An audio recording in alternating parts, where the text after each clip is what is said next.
안녕하십니까? 12월 18일 금요일 인도네시아 헤드라인 시작합니다. 첫 번째 소식입니다. 인도네시아 코로나19 확진자가 총 63만 6,154명으로 늘어났으며 이 중 사망만 9,248명, 완치 52만 1,984명으로 집계되어 3%의 치사율을 보이고 있습니다. 인도네시아의 코로나19 1일 확진자 수는 6,000명 수준에서 증감을 반복하고 있습니다. 인도네시아 정부는 연말연시 코로나19 폭증이 우려됨에 따라 각종 억제책을 발표하였습니다. 코로나 대책위를 이끄는 해양투자조정 장관은 전국에 대규모 사회적 제한을 발령하지는 않겠지만 긴장을 늦추지 않고 경제 충격을 최소화하면서도 코로나 확산을 억제할 것이라고 발표했습니다. 먼저 국내선 여객기와 기차 탑승자는 면봉검사를 의무적으로 해야 하고 특히 발리 방문객은 유전자 증폭 검사를 의무화하였습니다.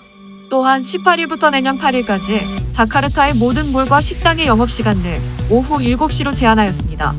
중앙정부에 이어 자카르타시에서도 연말연시 코로나19 감염 방지 제재를 강화하였습니다. 먼저 호텔과 상업시설 등은 행사 및 축제 개최가 금지되었으며 이를 어길 경우 업장 폐쇄 명령도 불사할 계획이라고 전했습니다. 또한 재택근무 비율을 50%에서 75%로 늘리도록 기업들에게 요청하였습니다.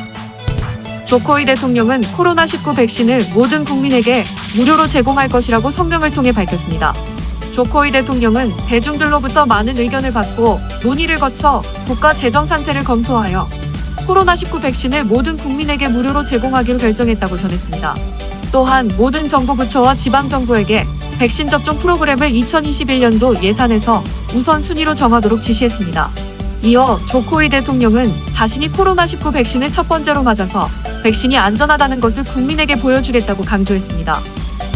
유엔 세계관광기구는 세계적인 관광지인 발리를 시찰한 후 코로나19 감염 보건수칙이 충분히 준수되고 있다는 견해를 나타냈습니다. 현지 언론에 따르면 대표단과 함께 발리를 시찰한 유엔 세계관광기구 아시아 태평양 지역 담당이사는 인도네시아 정부와 발리 당국이 외국인 관광객을 다시 받기 위해 도입한 보건안전대책을 직접 현장에서 확인할 수 있었다며 발리는 관광사업을 재개할 준비가 되어 있고 빠르면 크리스마스 전에 외국인 관광객을 받아도 충분하다고 언급했습니다. 참고로 발리 섬은 관광산업에 크게 의존하고 있기 때문에 코로나19로 인해 경제적 타격을 가장 크게 받은 지역 중 하나이며 발리 관광청의 자료에 따르면 약 48조 5천억 루피아의 관광 수입을 잃은 것으로 추정되고 있습니다. 다음 소식입니다. 한국과 인도네시아의 포괄적 경제동반자 협정 정식 서명 행사를 계기로 인도네시아 장관 4명과 경제인을 포함한 총 40명이 한국을 방문하게 되었습니다. 코로나 사태가 엄중한 상황에서 매우 이례적인 행보인데 이처럼 인도네시아 경제부문 장관들이 총출동하는 것은 한국 기업 투자 유치에 그만큼 공을 들이고 있기 때문입니다.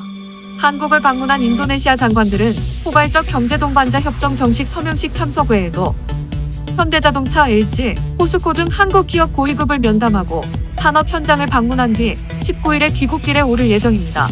작년 11월 25일 양국 정상이 인석한 가운데 유명의 산업부 통상교섭본부장과 아고스 무역부 장관이 한 인도네시아 포괄적 경제동반자 협정 타결 공동선언문에 서명했고 이후 의견 수렴 절차를 거쳐 이번에 정식 서명, 기준 절차를 밟게 됐습니다. 포괄적 경제동반자 협정이 발효되면 한국은 상품 부문에서 인도네시아의 최일국 대우를 확보하고 기존 한 아세안 자유무역 협정보다 인도네시아 측 시장 개방 수준을 약 13%포인트 높이게 됩니다. 다음 소식입니다. 인도네시아 대법원은 자카르타 북부 해안의 인공섬 조성을 허가해야 한다는 자카르타 행정법원이 내린 판결에 대한 자카르타시의 상고 수리 신청을 불수리 처분한다고 밝혔습니다. 이번 대법원 결정에 따라 자카르타시는 인공섬 조성 허가를 연장하게 되었습니다. 해당 인공섬 조성 사업을 담당하고 있는 부동산 개발사업체는 지난해 자카르타 아니스 주지사를 상대로 인공섬 조성 허가 연장을 요구하며 자카르타 행정법원에 제소한 바 있습니다.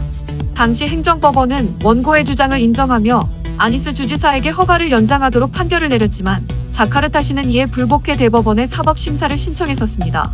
참고로 아니스 주지사는 2017년 주지사 선거에서 인공섬 건설 사업 중단을 공약으로 내걸었고 주지사 취임 후 2018년 9월 건설이 거의 끝나가고 있던 4개 섬을 제외하고 13개의 인공섬 건설 허가를 취소한 바 있습니다.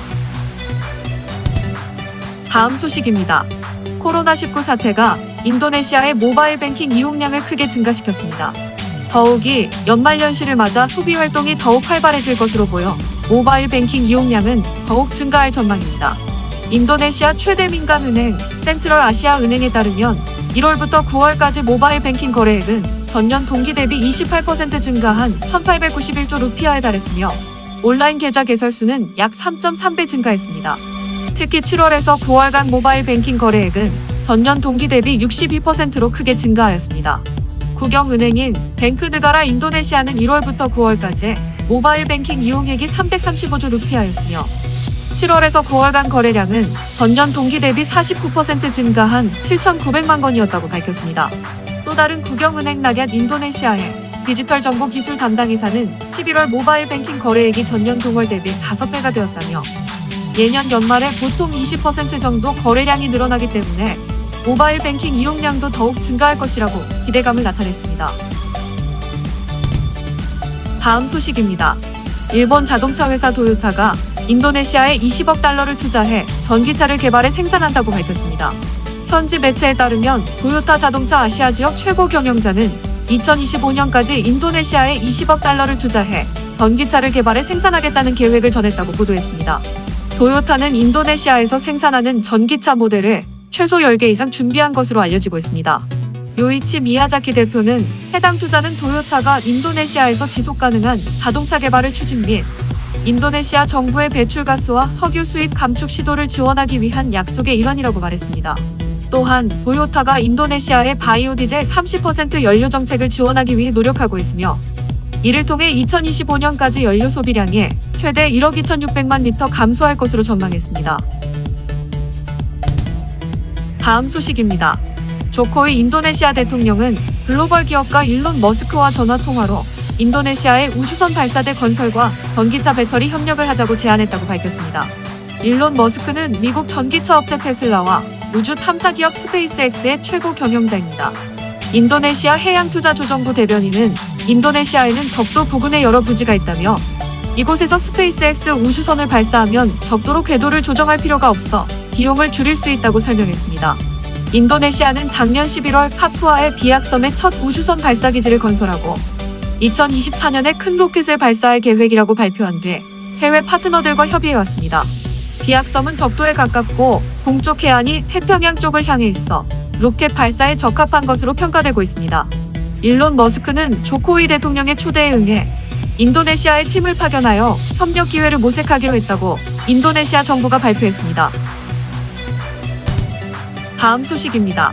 국영보험사 지와스라야 사태와 관련하여 금융당국은 피해자 구제를 위한 구조조정 선택지를 내놓고 이번 주부터 온라인으로 피해자 등록과 옵션 선택을 진행하도록 했습니다. 지와스라야는 하나은행 인도네시아 법인 등 7개 은행을 통해 연 6%에서 9%의 저축성 보험 1조 3천억 원어치를 판매한 뒤 유동성 위기로 2018년 10월부터 이자는 물론 원금 지급 정지를 선언했습니다. 하나은행을 통한 피해자 가운데 한국인은 460여 명, 피해액은 최근 환율로 450여억 원입니다. 금융당국은 피해자들에게 3가지 구제책을 내놨습니다만 피해액 전액을 변제받으려면 15년이 걸리며 계산의 기준이 되는 피해액은 원금과 올해까지의 이자만 포함한 금액으로 분할 납부받는 동안 이자는 따로 없다고 전했습니다. 금융당국은 지와스라야의 자산을 정리한 결과 최선의 구제책이라고 제시했지만 피해자들은 매우 실망스럽다며 분통을 터뜨렸습니다. 교민 피해자들은 원리금을 온전히 돌려받기 어려워지자 판매처였던 하나은행 인도네시아 법인을 상대로 원리금 반환 소송을 자카르타 남부법원에 제기했습니다. 집단 소송에 참여한 한국인 피해자는 198명이고 총 피해액 2,790억 루피아 규모입니다. 이들은 원금 손실이 없는 예금 상품인 줄 알고 가입했다며 하나은행에 불완전 판매 책임을 물어 소송을 제기한 것입니다. 하나은행은 일부 불완전 판매를 인정했음에도 보험금을 대지급하는 것은 하나은행 경영진의 배임 문제가 발생한다는 등의 이유로 해결을 미루고 있습니다. 시청해주셔서 감사합니다. 다음 시간에 뵙겠습니다.